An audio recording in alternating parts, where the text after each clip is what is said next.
Fala pessoal, tudo bem com vocês? Ai, semana de derby começando e muita coisa pra gente falar.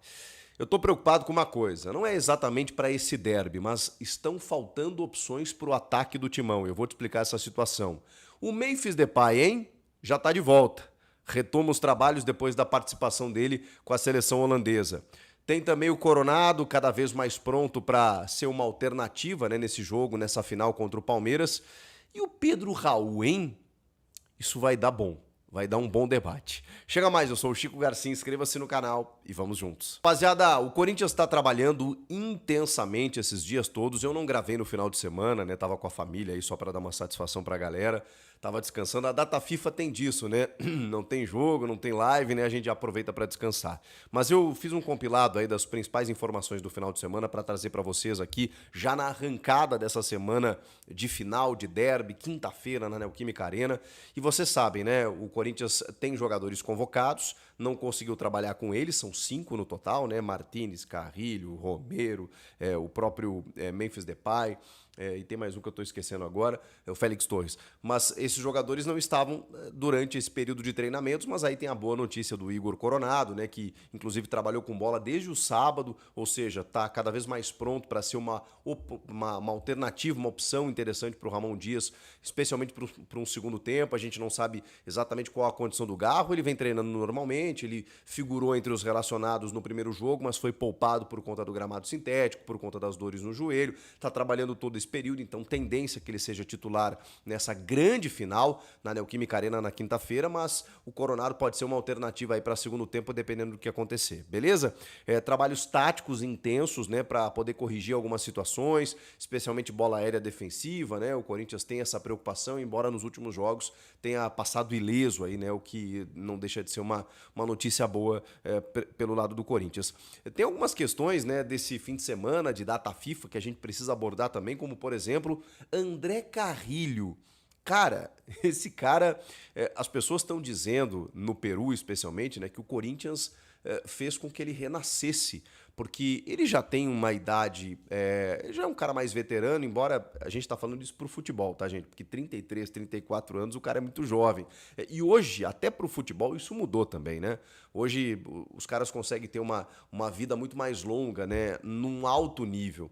Mas a verdade é que a bola, né? O mercado sempre olha para jogadores acima dos 30 anos com certo preconceito.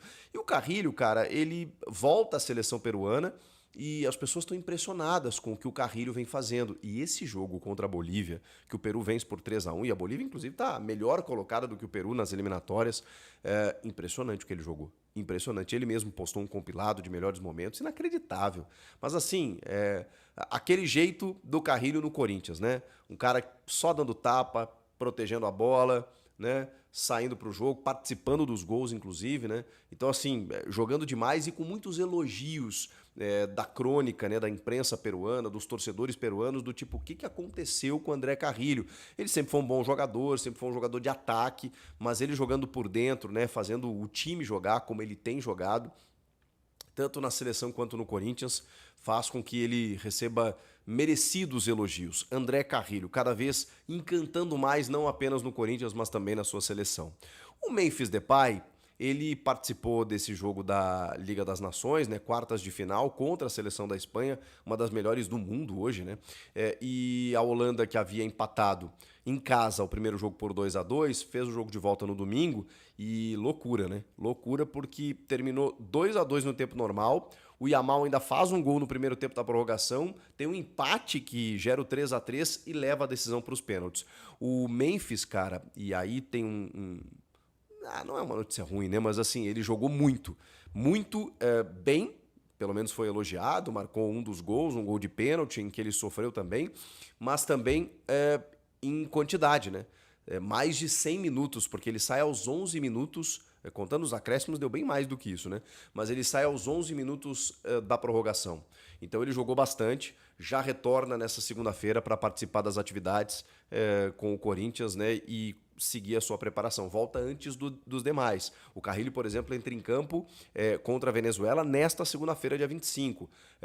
Assim como os outros participantes, né? O Martínez até não jogou pela Venezuela no primeiro jogo, mas ele pode estar à disposição, no caso, pode entrar em campo nessa segunda-feira, assim como o Romero pela seleção paraguaia e o Félix Torres pela seleção equatoriana. Então, esses jogadores ainda entram em campo nessa segunda-feira para só chegar na terça-feira e se preparar para o jogo da quinta. O Memphis já está à disposição do técnico Ramon Dias, depois de uma participação exitosa, né? Marcou um gol, voltou a marcar pela seleção da Holanda, ele foi elogiado, teve uma crítica ou outra, né? Porque, enfim, ele perdeu um gol lá no jogo de ida e tal, mas o que eu vi foram elogios assim ao Memphis, enfim, a predisposição dele, ao jeito de jogar, a participação decisiva dele nesses jogos, confrontos difíceis, né? Agora a Holanda é eliminada da Liga das Nações porque foi eliminada nos pênaltis, o Pedri acabou marcando o gol decisivo da Espanha. Enfim, o Memphis está de volta e eu acho que para o corintiano isso é o que mais importa.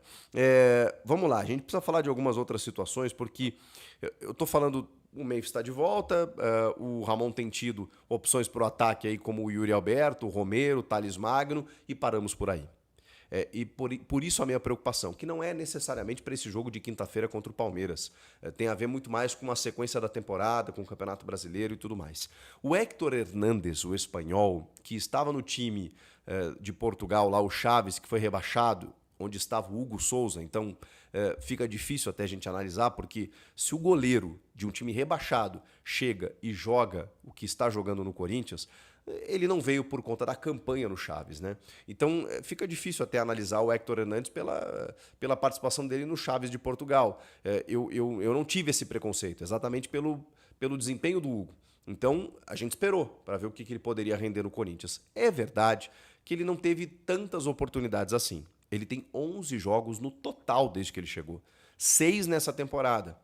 O último jogo que ele entrou em campo, inclusive, ele foi titular. Foi um empate em 2-2 contra o Guarani em Campinas. Isso já tem um mês.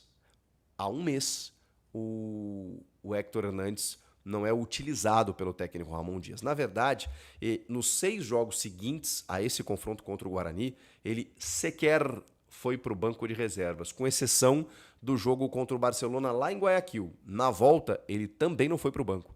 Ele tem sobrado do banco. Ou seja, ele está fora dos planos, né? A menos que algo aconteça assim, sei lá, no Campeonato Brasileiro, o Ramon entenda que, não, beleza, agora você vai jogar, porque aí tem muitas competições. Ele não está sendo utilizado. Só que aí tem outro detalhe, gente. O Pedro Raul é um negócio maluco. O Pedro Raul...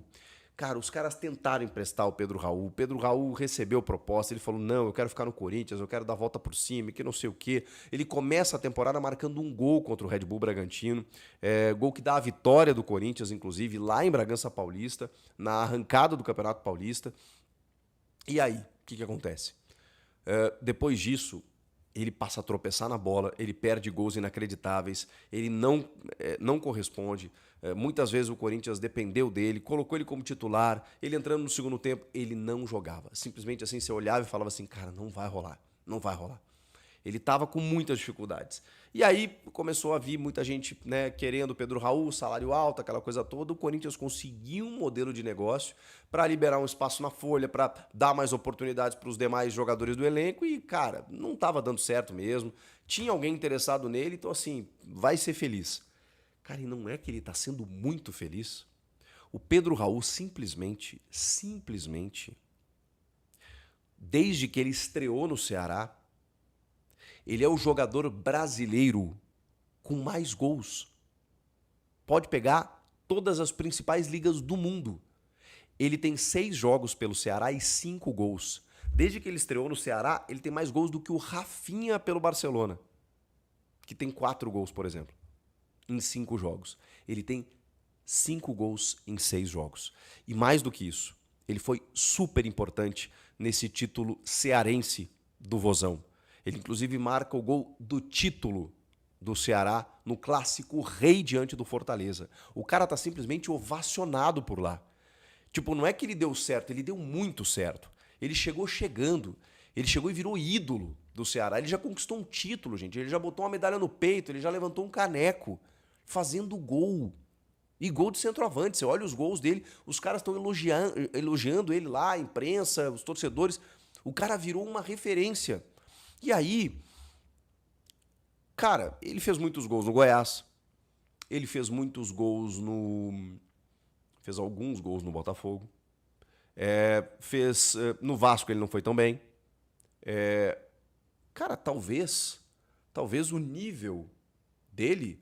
eu não quero aqui menosprezar nem o Goiás, nem o Ceará, tá? Sei que são camisas pesadas, de torcidas de massa e tudo mais, mas talvez ele tenha sentido o peso da camisa do Corinthians, porque a pressão ela acaba sendo maior, né, mais forte, até pela massificação, pelo tamanho de torcida, pela forma como a imprensa cobra aqui em São Paulo. Então, eu não sei, talvez tenha pesado. E talvez no Ceará ele tenha conseguido desenvolver o seu futebol, como ele conseguiu no Goiás, como ele conseguiu em outros momentos. No México também não conseguiu, né? Lá tem muito investimento, muita cobrança. Lá no Toluca, acho que ele estava, não conseguiu jogar. Cara, no Ceará ele tá jogando, tá sendo feliz e tá tudo certo. O Corinthians pagando boa parte desse salário. Só que aí a gente tem que entender o seguinte: caramba, em vários momentos, nesses últimos jogos, inclusive, contra o Barcelona, no jogo da volta, que o Corinthians precisava fazer um gol, os caras fechados, a gente pensava assim, putz, o Pedro Raul aqui. Não necessariamente o Pedro Raul, né? Mas um jogador de área. Tanto que o Gustavo Henrique termina o jogo, vocês vão lembrar, como centroavante, no alto dos seus 1,96. Aí vocês vão pensar, tá, Chico, mas o Pedro Raul não estava sendo solução aqui, ele tinha que ir embora. Eu concordo.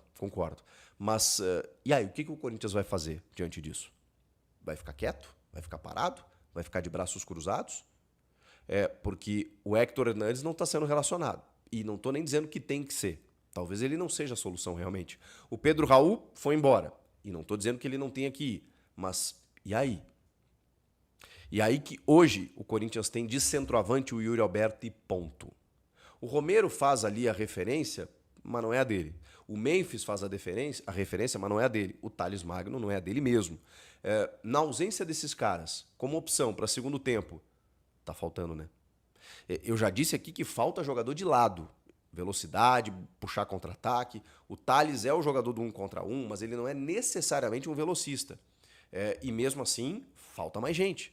Falta para você abrir pontas, para você ter outros repertórios, outro jeito de jogar. Então falta esse jogador de velocidade e tá faltando agora esse 9, esse cara de área, para substituir o Yuri Alberto em determinado momento, para ter outra característica em relação do Yuri, que a gente sabe que gosta de atacar o ponto futuro, para fazer um pivô lá, alguma coisa assim, uma bola aérea.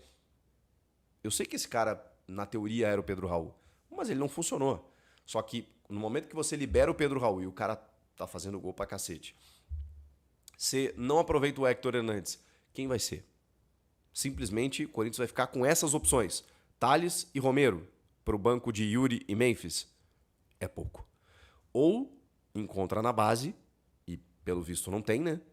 Ou vai ter que ir ao mercado. Só que agora a janela já fechou. Tem a janelinha até o dia 11 de abril. Será que dá para pegar alguém dos estaduais? Ou então só metade do ano? Enfim, é curioso. Eu acho que vale uma reflexão da gente entender que o Corinthians precisa reforçar. Eu sei que o time tá bom, o elenco tá bom, tem algumas outras carências que a gente já detectou, mas eu acho que o setor ofensivo ainda depende de uma atenção. Vocês não concordam? Enfim, quero ouvi-los. Boa semana para todos. Eu voltei. Inscreva-se no canal. Eu volto.